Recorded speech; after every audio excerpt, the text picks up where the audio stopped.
becoming the rock star to the far right and raising millions and millions of dollars. And those people have an agenda that's not a Wisconsin agenda. It's not about the people in Milwaukee or Green Bay or Appleton. It's about the Tea Party movement and what he can do to make this the Tea Party capital of this country. And those aren't Wisconsin values. And I want us to get back to Wisconsin values. And I disagree with Scott. I don't think the reforms are working. You ask that 75-year-old woman who's on a fixed income, who relies on the homestead tax credit, and that was cut. Those reforms aren't working for her. They're not working for the middle class. Look at families who are struggling to get their kids through college. And what do? We see rising tuition costs, fees. Those reforms aren't working for them. And look at our schools. We've got the largest average class size since 1995. Those reforms aren't working. They're working for the wealthiest people in the state, but they're not working for the middle class. You're leaning in as if you want to say something, but we can continue on with the discussion if that's all right. Sure. Yeah, go ahead. We'll have plenty of time to talk about these details tonight. Yeah, and we'll work through all of the areas that both of you have laid out tonight. But I do want to go back to sort of the beginning of all of this. And one of the things, Mayor, you often say in your public speeches is you refer to him as the divide and conquer candidate. And I do want to go back to that conversation that most of us are now familiar with, videotape conversation. You're speaking in the early part of last year with a prominent donor. And you use the expression, when asked what can be done about unions in Wisconsin, you say, divide and conquer. Why did you say that? Well, a year and a half ago, what I was talking about was the fact that somebody needed to stand up and take on the powerful special interest in the state. I saw it for 8 years as a county executive. I've seen it all across the state, that before our reforms, a handful of special interests dictated at both the state and the local level what was going to happen. Instead, we drew a line in the sand and said we're going to put the power back in the hands of the taxpayer. That's one of the fundamental differences between the two of us. The mayor has said repeatedly throughout the primary he wants to go back and restore collective bargaining. That means undoing $1 billion worth of savings. That means higher property taxes. That means higher property taxes on working families, on seniors, and others out there. That's documented out there. First time in a dozen years that property taxes have gone down in a median-valued home. Who are you trying to conquer, though? When you use those words, what do you mean? The special interest, the one thing. So that's who you're trying to divide and conquer? No, in our case, it's literally about standing up and finally having someone that's willing to stand up with the hardworking taxpayers of the state. For years, I mean, think about it. Well, school is a good example. For years, prior to our reform, school districts all across the state overwhelmingly had to buy their health insurance from just one company. That one company drove up the cost of health insurance. We changed that, and now they're literally bidding that out, saving tens of millions of dollars across the state. The mayor wants to go back to that system. Do you have any regrets saying that? Do you have any regrets using those words? Well, that's a year and a half ago. I don't even remember all of the context. It was on the way into a Rock County 5.0 meeting in terms of talking about helping Janesville and Beloit and other places moving forward. But I don't have any regrets for standing up for the hardworking taxpayers of the state, because that's why all the money has come into the state since February and March of last year, attacking us, because they knew we drew on the line in the sand and we stood on the side of the taxpayers. Mayor, and you can respond to that, but I want to frame it in the question. He says that you really don't talk that much about collective bargaining anymore. You talk about the John Doe probe, you talk about jobs, but you don't talk so much about collective bargaining because he argues it worked. Well, I'm happy to talk about that tonight, but I want to address your initial question to him. There was no question. Let's be honest here. The question was, how can we make this a right-to-work state? How can we take away the working rights of people, not just in public unions, but private unions? And your response was, the first step. The first step is we'll go after the public unions, and we'll use divide and conquer. And we'll use this budget adjustment bill to do it. There were three things that came out of that. One is, it was clear that you weren't going to stop at the public unions, and that you were going to continue to pit people against each other. The second is that you did intend to divide and conquer, Scott. You did. You wanted to pit people against each other, because that's the way you operate.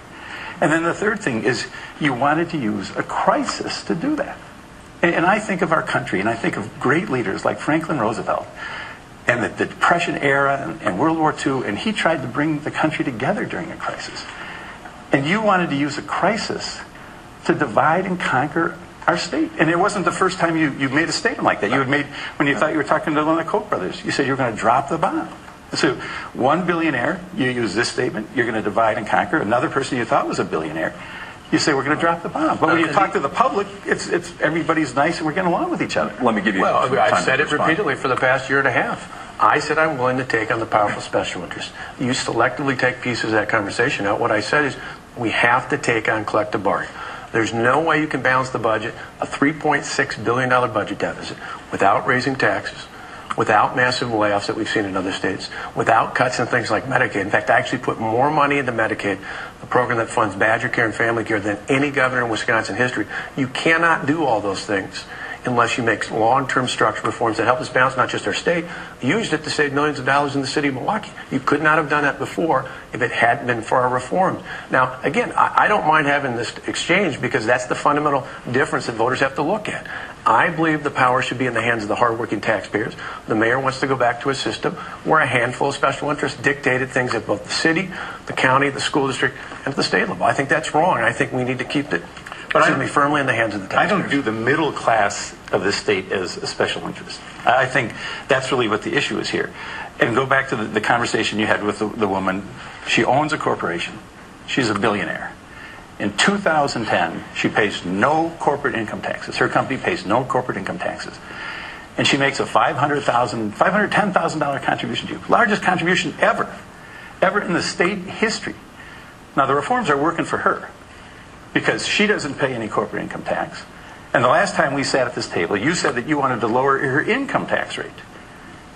I'm saying it's not working for the middle class. That's who I'm concerned about. Well, and that's a good example, though. You bring that up as though we had something to do with that. That was 2010 when Jim Doyle was governor of the state of Wisconsin. I want to lower taxes for the middle class, and that's exactly what we did. Middle class taxpayers for years have disproportionately paid for the expansion of government. That's the difference. I reduced the tax burden in the state. It's why unemployment has gone down to 6.7%, the lowest it's been since 2008. It's why, in contrast, in the city of Milwaukee, while the mayor's been in place, property taxes have gone up 25%. Taxes and fees have gone up 43%. That's why unemployment in the city has gone up by more than 26%. There is a fundamental difference. We're going to talk about defending the middle class. The middle class pays for the expansion of government in this state. That's not moving forward when you put more of a burden on the hardworking taxpayers. We're standing up for them and moving the state forward. Mayor, take a couple seconds to respond to that, and then I want to ask you each a final question on this topic. Sure, and I want to respond to what you said about Milwaukee because I think this is important. Scott wants the people of the state to forget that he ever represented Milwaukee. But for 8 years plus, you were the county executive in Milwaukee, and under your leadership, on your watch, what did we see? We saw a 34% increase in unemployment. We saw you increase property taxes, $40 million, and we saw borrowing go up 85%. And now at the state, you're doing the same thing. You're using the same game plan where you push that out. You put it on the credit card, and you kick it down the road. Let me wrap this up with two questions, one of each of you. Which collective bargaining provisions would you restore, and would you expand this and cover police officers and firefighters if you were governor? Well, what I would do is I would restore the right to collectively bargain and to organize. I think those are fundamental rights. And the discussion, and this is where there's a disagreement here, the discussion over payment towards health care and payments toward pension, those employees agreed to that. They agreed to that, but Scott would not accept that agreement. And the reason he wouldn't accept the agreement, because it wasn't really about that. It was about going after your political enemies and permanently ending their ability to be involved in this process. So he talks about taking on the special interests. My view, and let's face it, I wasn't the candidate for the public unions that he's carping about. I wasn't their candidate in the primary because I bargained with him. Now the difference is, I'll allow them to be at the table. I'm not going to let them set the menu. I'm not going to let them set the table. He doesn't even want to have the conversation with them. Let me have a short response to that in the final question on this segment. Go ahead. Well, again, it's one of the fundamental differences. You've said all throughout the primary you want to restore collective bargaining. That's the trade-off to the big government unions who supported you since the primary, and they've been involved in attacking me since last February, March, when this all started. But that's where the difference resides. I believe fundamentally the only way, and it's the only way the city of Milwaukee got the savings. It didn't happen before our reforms went into place. You were only able to get the savings. Other elected officials across the state were only able to get the savings because of our reforms. This is something that's just fundamentally about fairness. When you've got hardworking taxpayers across the state, we're paying 20-25% or more for their health insurance. When you've got them, in many cases, fortunate to be able to match their retirement amounts, they don't view this as out of whack when you say you've got to give the power back at the local level for the opportunity for them to do this. Here's a quick question. I think the response can be fairly brief. He raised the issue of whether or not right-to-work legislation is coming next for the state of Wisconsin. You and I have talked about that. You said you have no intention of pushing that. You don't think there's support for it. But when people have asked you point blank, would you veto a right-to-work piece of legislation that came to your desk, what's your response? Would you veto it? And I've said it's not going to get there. And the reason why... would you veto it if it got there? I've said it's not going to get there. You're asking a hypothetical. And the reason I've said that is because the bottom line is I saw what happened over the last year and a half. And I don't want to repeat that same discussion. I don't want to repeat that same debate. I think most people in the state, Democrat and Republican alike, want to move on and move forward. The difference between myself and the mayor has said the only thing he's going to call a special session on, not on jobs, not on getting the economy again, it's on collective bargaining, restoring that to the unions out there. I said that's going to replay the same debate all over again. And for people who want us to move on, that's the difference between us. I'll move on. The mayor doesn't want to. Very briefly. I would love to answer this question, why he won't answer the question on vetoing that bill. Here's how it works. Again, he's become the rock star of the far right. He's traveled around the country making these speeches, raising millions of dollars. One of the 10 commandments of the far right is you have to be against unions. You have to be in favor of right to work where unions don't exist. He would have a fall from grace with the far right if he said he was going to veto that. So he can't. He can't say it because then he would no longer be the poster boy of the Tea Party. That's why he cannot answer the question. He will never answer the question. 15 seconds. Well, Mike said that logic doesn't work. I mean, the private sector unions have been my partner over the last year and a half in economic development. I made investments in infrastructure that put more people to work, union workers back to work. I've done it in environment, and I've certainly tried to do it when it comes to mining legislation. All those things are where private sector unions were my partner. Well, we're talking right now. If that bill hits his desk, he's signing it. I say it right here in front of the state of Wisconsin. And it won't. Because that's what Mitch Daniels, your mentor, said it would never hit his desk in Indiana. The Thursday before the Super Bowl, Mitch Daniels made Indiana right to work state. Mark my words, he'll sign it. Let's talk more about economic development and jobs.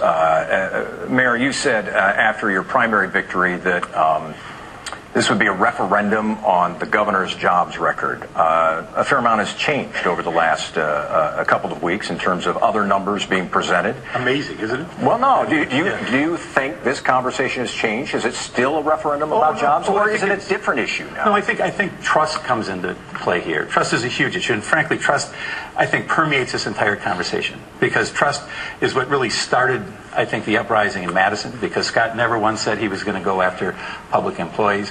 Trust was an issue this recently when the John Doe investigation. But trust is certainly it's going to continue to be an issue. So jobs for you. Absolutely. And here, let me talk about this. There are no Tom Barrett numbers. Okay, there's no Tom Barrett numbers. I don't create any numbers. I use the same numbers, the Bureau of Labor Statistics, that last year Governor Walker loved. He loved the numbers last year when they made him look good. Okay, then all of a sudden the numbers come out and they say under Scott Walker, Wisconsin's lost more jobs than any other state in the country. Well, he realizes he's got a political problem. So he contacts his political appointees and he says, we've got to come up with a different set of numbers. So there are different sets of numbers out. And they say, well, let's use this set of numbers. So think about it. So you're saying people intentionally misled us about the current state of the economy? He came up with a new set of numbers that's based on numbers that are used, but are not commonly used. The Bureau of Labor Statistic numbers, those are the good housekeeping numbers. Those are the numbers that the media uses, the federal government, all the states use it. So he realizes he's got a political problem. So they come out, and again, this is where you have the Wisconsin common sense test. 20 days before an election, they bring out these new numbers, and amazingly, 4 hours later, there's commercials supporting his numbers. So you stand by the numbers that claim that Wisconsin lost jobs in 2011. I stand by those numbers, by those but numbers. I'll go a step further. Because he said, and now he's got these saying, well, they're verified, they're not verified. But let's even use his new numbers. His new numbers would have Wisconsin dead last in the Midwest. And so he wants to brag about these numbers that have us dead last in the Midwest. And those are Scott Walker numbers. Well, let me have you address this. I mean, you presented numbers. Yeah. It's not a common practice to present numbers early. Will it become standard practice, I guess, is the first question. And then respond to what he says. He's sticking by this argument that we've not been performing well. That is completely then ignoring what the law requires. In our state, you have monthly numbers, and then you have quarterly estimates, and then you do it out at the end of the year. What happened here was you had originally a monthly sample done of 3.5% of all the employers. That's the number the mayor bases his entire ad campaign. That's all his allies are running their ad campaign. That's a sample of 3.5% from each month. In comparison, the numbers that the State Department of Workforce Development here in Wisconsin are required to have submitted by May 16th of this year are the numbers surveying almost 160,000 employers from across the state that every economist, including one that gave you money, acknowledges is the best measure of jobs in the state. Well, yesterday, the U.S. Bureau of Labor Statistics, the very agency that the mayor talked about last Friday night in the debate, said, well, we haven't heard from BLS. They're the ones that define us. Yesterday, they sent an email to the State's Department of Workforce Development saying they've reviewed and verified the numbers, and instead of being 23,321, it was 23,608. It actually went up higher. That's exactly the email sent back saying we've verified. And what did they say today, Scott? And they sent what did they say today? They sent the numbers. What did they say today? Don't look at what was in the paper. Look at what was actually presented to the Associated Press. I want to know what the Bureau of Labor Statistics. They did not say that those are the final numbers. That's what they said today. Let's check it. They said that they verified. They reviewed and verified the numbers. I realize this undermines the whole focal point of your ads for the last 2 months, but the facts are the facts. Wisconsin gained jobs in 2012. We gained jobs in 2011. There's been more than 30,000 new jobs, and the unemployment rate is 6.7% compared to over 10% in the city of Milwaukee. Over 10%, 28% increase in unemployment, which drove everything in this region, in Milwaukee County and the region, because of your policies of raising taxes 43%, taxes and fees, because of your policies, as the Milwaukee Journal-Sentinel said in their editorial, when they endorsed me, even though it's your hometown paper, they pointed out that you have a fundamentally risk-averse and that you do not have a plan for economic development. We have a plan. It's a plan that's working. It's moving the state forward. That's the choice people have to make. And the fact is, using your numbers, we're dead last in the Midwest. And if that's what you're proud of, if you want to be mediocre and be dead last, and these are your numbers now, so let's accept as true your numbers, they're dead last in the Midwest. Well, I'm glad to say that the mayor's accepting that those are the numbers, because that's what they are. And you build off of that, you realize... Are you disappointed where you are, in all honesty, at this point in your administration? When Jim Doyle was governor, the 3 years before I took office, we lost more than 100,000 jobs. Unemployment was over 9%. We've gained more than 30,000 jobs. The unemployment rate's down to 6.7%, the lowest it's been since 2008, in contrast to where we've seen things over the last 8 years in the city of Milwaukee. If people look at that and say they're disappointed, the last thing they want is the mayor of a city where it's one of the poorest cities in the country, where unemployment's gone up 28%. And you have nothing to do with the city. No, in fact, the difference between the two of us is my answer for the past year has been since April of last year to put together a plan called Transform Milwaukee to invest $100 million in the most impoverished quarter in this state, or in this city, versus your plan, which is to spend $100 million on a trolley that goes barely 2 miles on the east side of Milwaukee. I think that's the real choice people have between the two of us.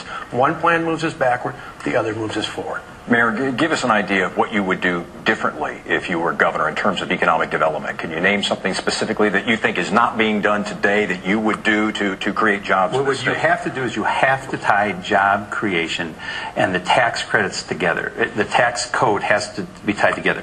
When Governor Walker came in, the first thing he did was he passed legislation, $2.3 billion, and it benefited corporations and it benefited people who are wealthy.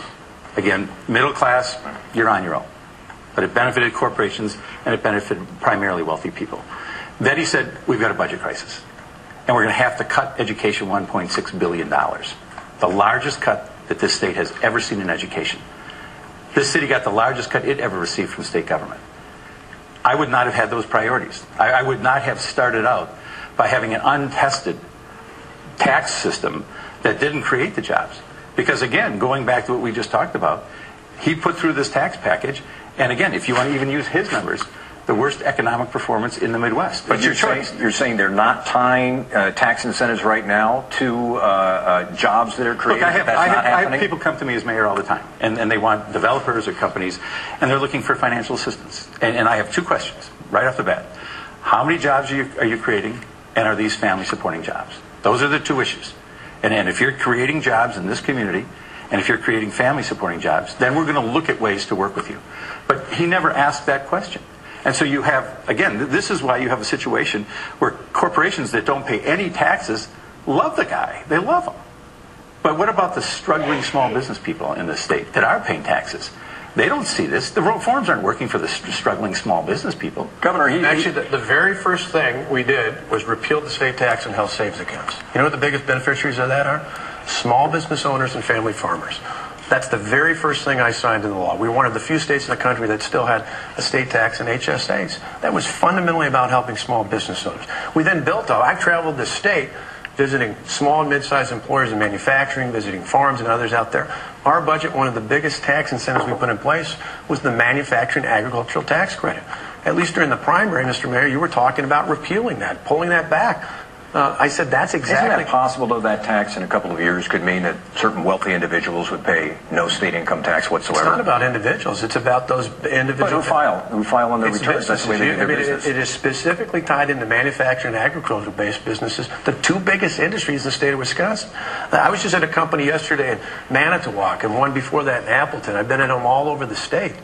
If you're a manufacturer, particularly a small business in the state, one of the biggest expenses you have is investments in capital that put people to work. If we're going to bring jobs back from places like China and India and Mexico, you've got to have the tools and the capacity to do that. I know that because for the past year and a half, 3, 4, 5 times a week, I've been out on the road talking to manufacturers, talking to small business owners, talking to farmers about what they need and holding listening sessions about what they need to put more people to work. It's why today's Milwaukee Journal-Sentinel had a great headline.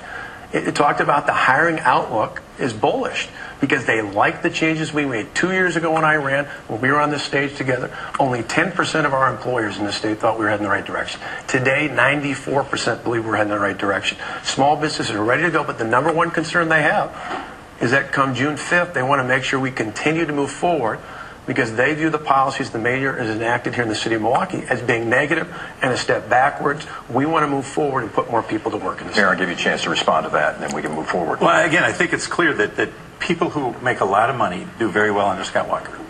I'll acknowledge that. What we have to be concerned about in this country are people who are middle class and want to be middle class. Because the strength of this country has always been a middle class where people can support their families, where their kids can go to college. And the actions that he has taken has made it more expensive for kids to go to college. That's a fact. That's a fact. You have class sizes that are larger. And if we're not going to be investing in the future of the state, then we're making a huge mistake. I disagree with the notion that we had to have the largest cut ever in state history to education. I disagree with that. We're sliding into a slightly different conversation, which I think is good, and it's this discussion about cuts in education here in the state of Wisconsin. There is an argument you can see, Governor, that goes something like this, that for states to be prosperous, they really do need highly skilled workers, people who go to technical colleges, for instance. They need people who have more college degrees. That's necessary to have a robust economy. Does it make sense? Is it short-sighted to be cutting deeply into education when you know you have those needs in order to have a healthy economy? It would if you didn't put in place reforms to allow school districts to more than make up for it. You look at the school districts all across the state. My two kids, Matt and Alex, are here. They both go to public schools in Wauwatosa. Wauwatosa, like many other school districts across the state, benefited from our reforms. You have school district after school district that not only balanced their budgets, they did so in a way that in many cases allowed them to hire more teachers, to lower classroom size. Many schools actually set money aside for merit pay. What we did was fundamentally about not just balancing a budget, but allowing us to make decisions at the school district level that are about hiring and firing based on merit, paying based on performance. In the end, that means we can put the best and the brightest in our classrooms, and we can keep them there. Are we done with deep cuts to education in this state? Yeah, because you have to have the offset. There won't be For 8 years, I was a local official. I saw the difference there. I saw under Jim Doyle that aid was cut to local governments, to school districts as well, but the tools weren't given. There were no reforms put in place to offset that. Unlike states all across the country, led by both Democrat and Republicans alike, the reason we were able to fare better than those states, the reason why WEAC, who over the last 10 years has done a survey as to how things fare. This has been the best reaction in that survey in the past 10 years. The mayor wants to go back to a system under collective bargaining where they didn't have that freedom, where they couldn't make those changes, where they were handcuffed in terms of what they had to do. And that's a system where even a few years ago when Jim Doyle cut aid to schools like the Milwaukee Public School System, some of the best teachers were the first ones laid off because they were not given the reforms. In the future, Milwaukee, Kenosha, Janesville, the handful of districts who have yet to take advantage of our reform will see the same benefits that other school districts have seen across the state. The reality is 70% of the school districts have cut teachers. So that means larger class size. That means we've got the largest average class size since 1995. That reform is not working. I don't think in a world economy we want to have larger class size. Any parent in this audience is not thrilled by the fact that their kid's going to be in a larger class. That's just the reality of things. And then you look at the technical schools. These are the people who stay in the state, the people, workforce development. He cuts it 30%. The very people who are obtaining skills, workforce development skills, he cuts it 30%. Then you look at the university, $315 million cut to the university system. And to top that off, he goes back to the divide and conquer strategy and tries to pit Madison against the other campuses, which would result in higher tuition and more kids from out of state getting into that school, making it harder for kids from Wisconsin to go to Madison. Here's the challenge, Joe, and this is a budget question. And this essentially, Mayor, is the decision that you have to make. If you'd had a $3.6 billion deficit, you're going to have to make some hard decisions. And there are big pots of money in only so many places. One of them is K through 12 education. Another might be the UW system, technical colleges to some degree. You have to make hard decisions to come up with $3.6 billion. Where would you have looked for that money? Well, you're going to look everywhere. And this is the difference between our style. What he did was he picked his political opponents and one by one went after them and picked them off. There was no notion of shared sacrifice. None. None. It was these people were against me. I'm going after them. We did have a crisis. And I will go back to those great leaders. In a time of crisis, that's when you bring people together. And you say, we have to have shared sacrifice. And so I am going to ask the schools to do something. I am going to ask local government to do something. But I'm also not going to turn around and give cuts to corporations that aren't even tied to creating jobs. Could this have been less painful for the schools if you had said, you know what, I'm not going to do the tax incentives right now for business? When you took office, you said, we're broke. We're broke as a state. But apparently, there was enough money to give tax incentives. Well, what we said first and foremost is we have an economic and a fiscal crisis. When I was elected, I went across the state for about a year and a half, and I heard clearly, Governor, at that time candidate for governor, that you need to fix both the economic and the fiscal crisis. So everything we did was tied into helping create more jobs in terms of the tax incentive side. The other parts were in terms of balancing the budget. And we did. Unlike other states, unlike this state in the past, under people like Governor Doyle, who made cuts in public education, we gave those schools the reforms. And the difference that the mayor talks about, there's a couple key differences. One, when he talks about the differences out there in terms of some schools that haven't fared well, it's literally the handful that didn't take advantage of our reforms, which proves exactly why reforms were so desperately needed in the first place. Long term, you want to put more money in the classroom, you use our reforms, the districts that have done that have fared out exceptionally well. So you think the other big difference, and this is an important one, because today is the 50th day since the mayor was asked during the primary what his plan would be. Because if this is fundamentally about undoing what we've done over the last year and a half, I think the mayor has a moral obligation to tell people, not just in hype, but what exactly would he have done differently? We haven't heard that, and I don't think we're going to hear that in the campaign trail. I think all we can guess is he's going to do what he did in Milwaukee, which raised taxes and fees. Mayor. Well, as a mayor of the city, I balanced budget 8 years in a row. And I had as my priority public safety. And we were able to accomplish that. And the taxes were very comparable to the taxes as they went in the county. Very comparable. Very comparable. Take a look at those. You'll see them. And the difference was he wouldn't lead. He wouldn't lead. He'd play Pontius Pilate and have the county board do it. And then he'd come back the next year and use their numbers. I'm a leader. I'm going to take responsibility for what I do. He would not take responsibility for that. But if you look at his first budget as county executive and his last budget as county executive, the ones that he introduced, it's $40 million higher. But you'd think that he had nothing to do with it.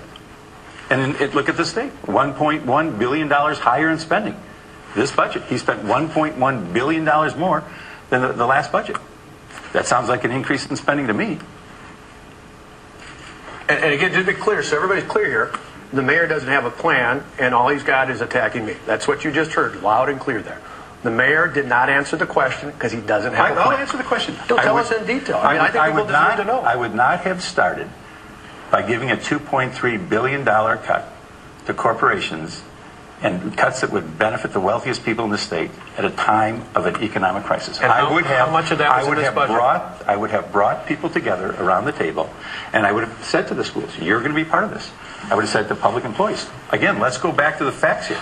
They did not support me in the primary. Why? Because they know I'm not a pushover. But the difference is, I respect them, and I respect their ability to be at the table. Not to own the table, but to be at the table.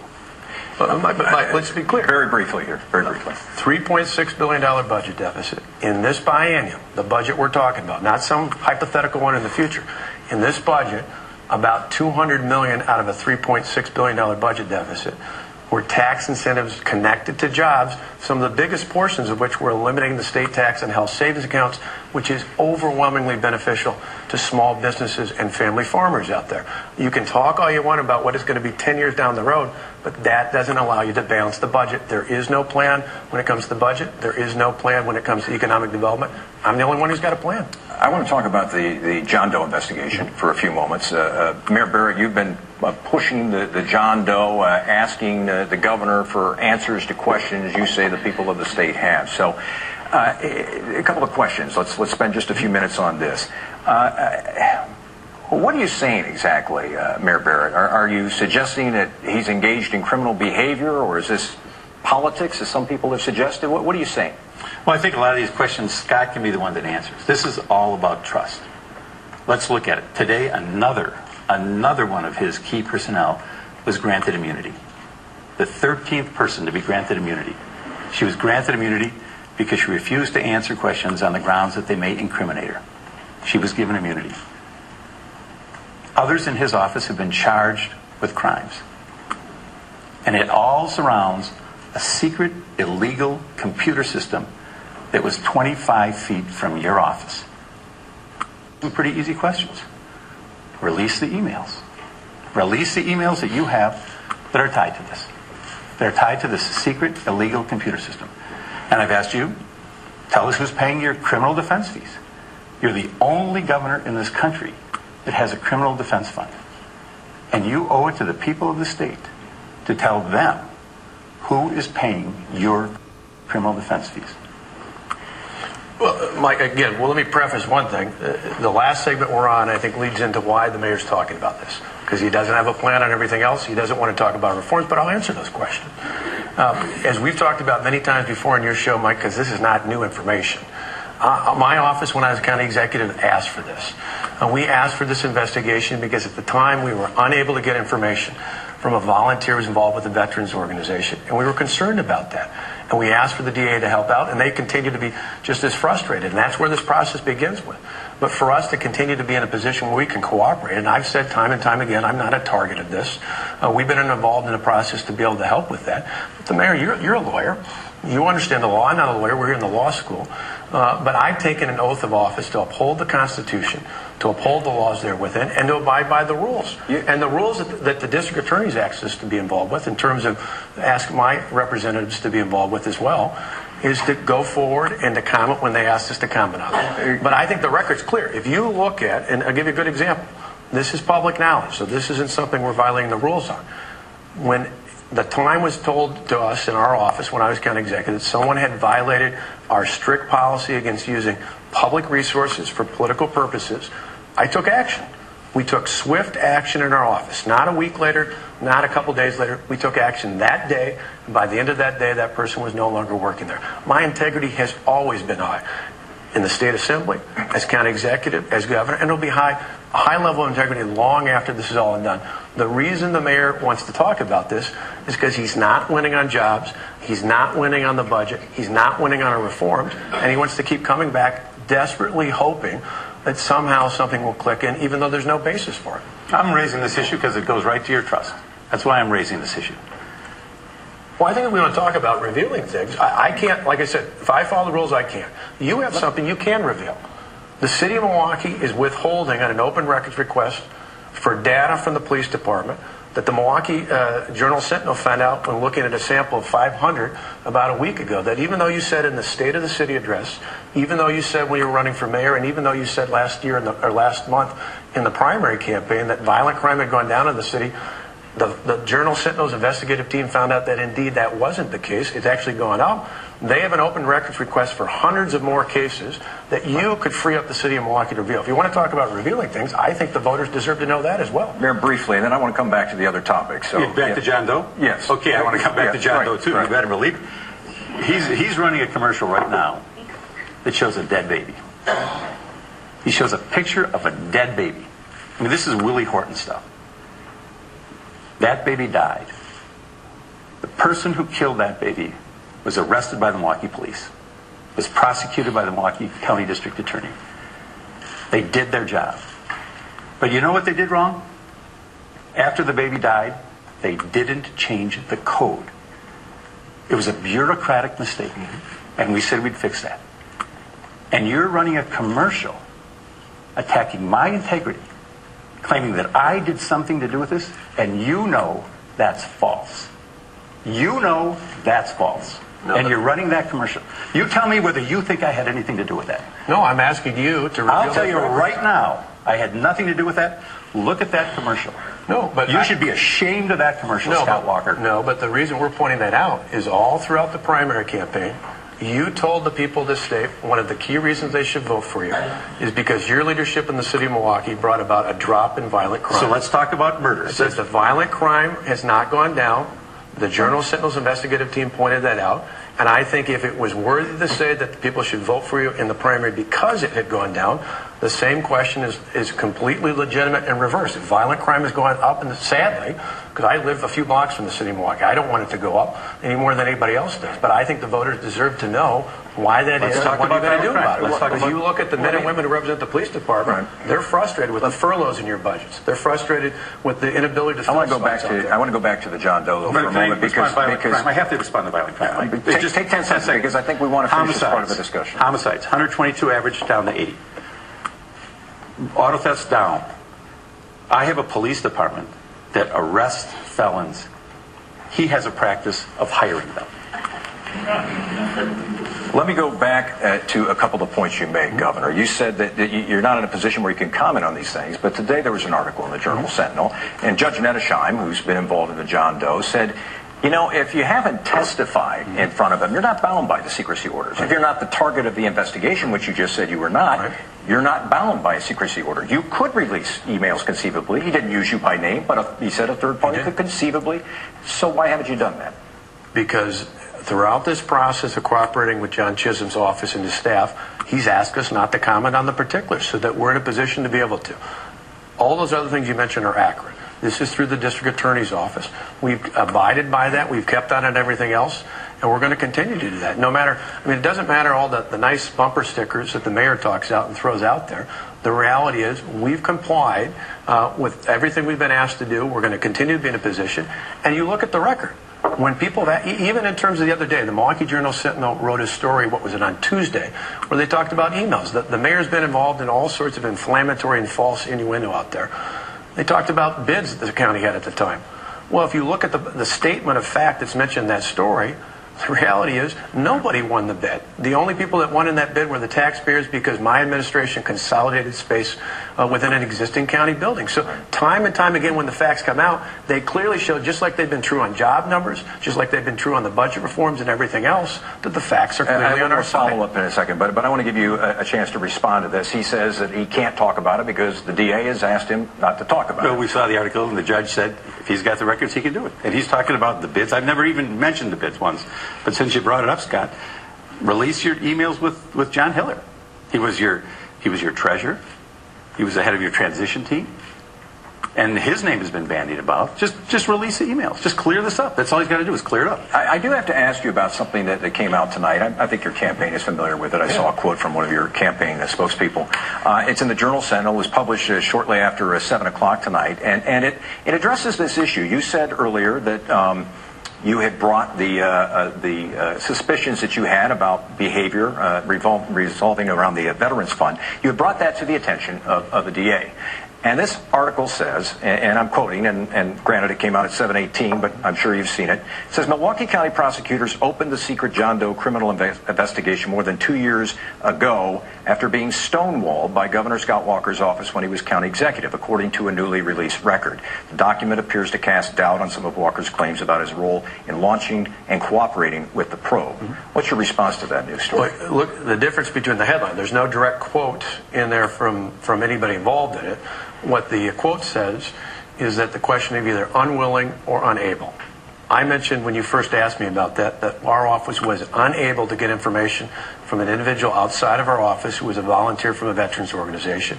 That led to our frustration. My chief of staff at the time, with my blessing, took that to the district attorney, and we were continued to be in a position where we were unable to get that information, which is precisely why this started. You're saying you did not stonewall at any point in this investigation? If you look at why would John Chisholm have said months ago when he first brought up some of these issues, he went out at a press conference and said, this isn't political. The county executive at the time's office asked us to look into that. Why would he make a statement like that if that's not an accurate statement on my part? Of course it is. It's another example of the hype and other issues involved with this. But the reality is, every time the facts come out, they prove what we say. I just want to say, I've been in public life for 28 years, and no one on my staff has ever been charged with a crime. And I've never had a criminal defense fund. Let's talk a little bit about a subject that the two of you touched on earlier, and it's about the city of Milwaukee. And Mayor, you've spoken about that you don't like the tone of the campaign commercials that the governor is running, or statements to the effect that we don't want Wisconsin to be like Milwaukee. But I've talked about this in the past. Is your record not fair game in this? I mean, Milwaukee has many attributes. It also has some serious issues. Why is that not fair game? Well, I think it is fair game. I think it's fair game, and just as I think his record is fair game. And it's true that this city, like many other cities, has been hit by this economic downturn. And it's true that this city is the place in this state where most low income, most people of color reside. And it's easy. It's easy to attack the city. It fits in very, very comfortably with someone who likes a divide and conquer strategy, where you pit people against each other. But this is a great city, and you bet I'm going to stand up for this city. What he's doing is he's trying to convince people, don't go to Summerfest, don't go to the Brewers games, don't come to Milwaukee, be scared of Milwaukee. I'm here to tell you, you don't have to be afraid of Milwaukee. This is a great city. Don't let our governor make you afraid to come to this city. And he's trying to do it for political gain. That's wrong. Governor, you talk about in your ads, you talk about crime, you talk about poverty, you talk about things like that. But the fact of the matter is Milwaukee also generates a lot of wealth, home to a number of Fortune 500 companies. It's the arts and entertainment capital of the city. I mean, isn't there a danger that you're doing collateral damage to this city, its reputation, its tourism industry, all of that? I don't think so at all. I love this city. Both my boys are sitting right there. Were born at St. Joseph's Hospital in the heart of the city of Milwaukee. My wife was born here. She went to school here. I love the city of Milwaukee. But you don't want Wisconsin to be like it. Well, because, and this is a classic example where the mayor takes part of what I say and not the rest. I said I don't want Wisconsin to face the same sort of challenges the city of Milwaukee has under this mayor's leadership. I want to help the city of Milwaukee be more like the good things we've done for the state of Wisconsin. I want that for any city, whether it's Milwaukee or Manitowoc or Racine or Janesville or anywhere else out there. I want to have more positive reforms out there. I mean, for years I traveled the state on my motorcycle talking about the tourism, talking about people coming to Summerfest and State Fair, the best state fair in the country, talking about people coming to Miller Park and that. I've got a clear record. And the interesting contrast, I mean, let's just look at this. Last April, I started out with my administration, Wayman, Winston, and Guida, other key members of my cabinet, putting together a Transform Milwaukee plan to help, because I didn't see that happening in the city of Milwaukee. That's in stark contrast to the mayor talking about putting $100 million in this trolley on the east side that goes a mere 2 miles. That's a fundamental difference between the two of us. I think voters around the state, even here in the city of Milwaukee, deserve to see the difference between the two of us. I want to focus on rebuilding our industrial corridors so that manufacturers and other small businesses can grow in the city of Milwaukee and everywhere across the state. And so what he did to support that is when there was a mortgage foreclosure settlement, unlike Ohio and other states that had Republican governors, He took the discretionary portion and didn't give it to people who were victims of bait and switch in the mortgage foreclosure crisis. Instead used it to plug his budget hole. It was a second bait and switch for those homeowners. And I just received a mass layoff notice for one of the main companies we have in the central city of Milwaukee. A mass layoff notice because he terminated a contract with them. And so we're going to have dozens of people lose their job. That's not a governor who's trying to work with this city. That's a governor who's trying to score political points at the expense of the city. Well, we got the difference there. 35 jobs he's talking about versus the thousands of jobs I'm talking about would transform Milwaukee.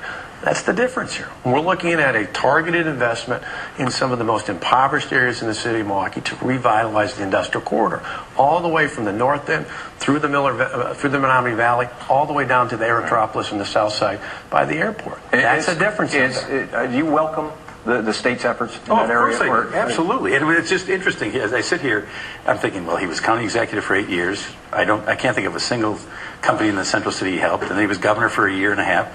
And then lo and behold, 30 days before an election, he announces this initiative. But a remarkable coincidence. It's because we started in April of last year, and that's how you put a plan in. That's how you roll up your sleeves and bring people together to get things done. I want to spend some time on the spending that has occurred in this election. We had some folks up in the northern part of the state, and they talked to individual citizens up there who are just, they cannot believe how much money is being spent. They don't feel like they're a part of the discussion. They feel like out-of-state wealthy interests are controlling the discussion, or union organizations are controlling the discussion. They don't really feel like this is affecting them in much of a way. Do we need to do something about it? Do we learn lessons from this recall and say after the election we deal with campaign finance reform, or is that just something we don't need to deal with? Mayor, I'll begin with you. Oh, absolutely. I think you go back to Citizens United and that Supreme Court case and what that's done. But let's focus on Wisconsin here, because this is, I think, one of the reasons that this race is still a close race. Is it because people fundamentally know that there's something wrong when you have a sitting governor who raises to 60 to 70% of his money from out of state. And a lot of this money is coming from billionaires who don't care at all about this state. That they view this governor as someone who will, again, be the rock star of the far right and will do their bidding to bring these very, very conservative ideas here and make this sort of this experimental dish for the far right. They love that. They absolutely love that. They've found it. They found it. They found the place where they can push through the Tea Party agenda, because that's what he's willing to do for them. But you would argue there's money coming from the left. There's money coming from different organizations that are supporting you. I would love to be in a position where he's ripping me as much as I'm ripping him, but the fact is he's outspending me 8-1. People here, for every commercial of mine that you see 8 of his, and the ones you see about me are 30-second drive-by shootings. If I go around the state, people say, I recognize you from TV, and I say, yeah, it's probably a commercial that's ripping my face off. Because that's what they're seeing right now. Would you support a special session on campaign finance reform if you were elected absolutely, governor? Yes. And let me go back to correct Scott here before. I would absolutely support a special session on economic initiatives as well. Let me go to you. Would you support a special session on finance? I think the best thing we got to do right off the bat is change the recall laws. I think after this recall election on Tuesday, I think you're going to see Democrat and Republican lawmakers alike. I think certainly the populace as a whole wants to change this. I don't think we want to go back and have... So you'll sign legislation. If somebody puts that on your desk, you will say right here you're going to sign it and change it so that people it doesn't even require a signature of the governor. It requires a special session on that to get it up, because it requires a change to the state constitution. Right. So that requires 2 consecutive sessions. You have to act on it before the end of this year, bring it up again next spring, and then pass it hopefully through the voters next year. Because I think that's fundamentally what drives it. What will happen after Tuesday is all the special interests that started out in the left and admittedly have come from all across the political spectrum, conservative, liberal alike. I mean, remember, a year and a half ago, these attacks started against me when the millions of dollars came in from out of state in Washington, when the bodies came in from elsewhere, and others have come to the table. 70% or more of my contributions are people give me $50 or less, and whether it's someone... But there are some, you would agree, enormous contributions from out of state. Absolutely. You would agree with that. But what I'm saying is, look at that, though. For that person who gave you money, the $25 in Janesville, maybe yesterday, or the person in South Beloit just on the line who gave us $50, it's people who care about the fact that there's finally someone willing to stand up and take on the special interest. But I think long after this, we can move on and move forward. Campaign finance reform? Well, the only way that we don't do that is if the mayor's elected Because at that point, I think you start what I call recall ping pong. I think you're going to see this all over again. The only way we put an end to it is if I'm able to fill out this term after the election on June 5th, then judge me on our record, then judge us on what we've done. But if we have a new person come in the middle of this term, I think you're going to see this be perpetual recall. I don't think anybody wants that, Democrat or Republican alike. I would love, just talk about finding religion. Scott Walker came to be county executive following a recall. We talked about this last week. He says he doesn't recall whether he signed the recall petitions against Russ Feingold and Herb Kohl. I'll tell you right now, any member of the state legislature who signs a recall petition against the sitting United States Senator remembers that. He remembers it. Do you have evidence that he signed it? He was very, very active in that first breath movement when they closed their PAC. I mean, I've raised it several times and he's never denied it. And all he said now is, I don't have any memory of that. And I don't buy the fact that Scott's obviously a very sharp guy. You remember whether you signed a recall petition when you're a member of the state legislature against the sitting United States. It's just not the kind of thing you forget. It's not like I forgot where I put my brush. The mayor brought up. Let me ask it again. Did you sign it? No, I don't believe I did, but I don't recall. That's simple. 15 years ago. But let me tell you about what he initially brought up, the Ament recall. I think that's legitimate. I think anybody who's here from Milwaukee County remembers a decade ago that was misconduct in office. Tom Ament was involved in a pension scandal that today still costs the taxpayers of Milwaukee tens of millions of dollars. I was the only elected official at the beginning of that year who's willing to stand up and take him on. The mayor, who was then a Congressman Barrett, who was a friend of Tom Ament, sat silent. He sat silent. He didn't talk about it at all. In fact, to this day, I still run into people who are Democrats who tell me they voted for me for county executive for the first time they ever voted for a Republican because nobody else had the courage to stand up and say they'd take Tom Ament out. Now, he resigned shortly thereafter. It was a special election. But yeah, I'm not afraid to say that was a project recall because I think that was legitimate. I think that kind of misconduct in office is something that warrants a recall election. Let me, if I can go back to the campaign finance stuff, because it's clear here again. And when I talk to people around the state, probably one of the biggest laughs I get is when I'm in Oshkosh or someplace, and I say, I want to thank the person who wrote me the check for $500,000, because it doesn't happen. And then he accepts two checks for $500,000, a couple for $250,000. You could probably take his top dozen donors, and they match the amount of money that I certainly raised in the primary from 10 donors. If a wealthy person had come to you during this campaign, and, well, granted, you can't do it according to wealth, so you don't even have that option. But that's, I think even in changing the recall law, that's another part of it. I think, again, Democrat Republicans will want to change everything to do with the recall law because people are sick of this. They see the $16 to $17 million alone just in taxpayers' money that this is projected to cost local and state government. And people are sick of it. We just want to move on. And I agree with that. I think that's something we actually agree on. And then let me make... Scott Walker started this Civil War. He started the Civil War. And quite honestly, you know and I know that if you had accepted back in February of 2011 the offer from those employees to allow them to pay towards their health care and towards their pensions, we wouldn't be sitting here tonight. Oh, Mike, that's just fundamentally wrong. There are 1,700 municipalities. There are 72 counties. There are 424 school districts. There's no way someone can do that. In fact, actually, actions speak louder than words. While that was being said, school districts, you had unions at the local level running out to rush through contracts that had no additional pension or health care contribution anywhere close to what their statewide leaders were claiming they'd take. It was an absolute... So you did not believe when the union said to you... No, they proved it in their actions. You if they did were not serious believe about that they would have accepted those concessions? Well, they can't. If you're the two statewide leaders, I know that well. You should know that as well as a local official. It's local bargaining units that make the difference. If we had done that on a patchwork basis, you'd have some school districts that would benefit, some that would not. But you could very easily have had it apply to the state and local governments.